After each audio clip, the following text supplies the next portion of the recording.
बारान,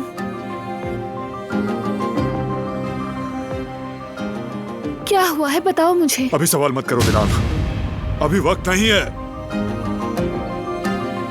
ठीक है, अगर नहीं बताना चाहते तो मत बताओ, बस मुझे अपने साथ रहने दो, ठीक है?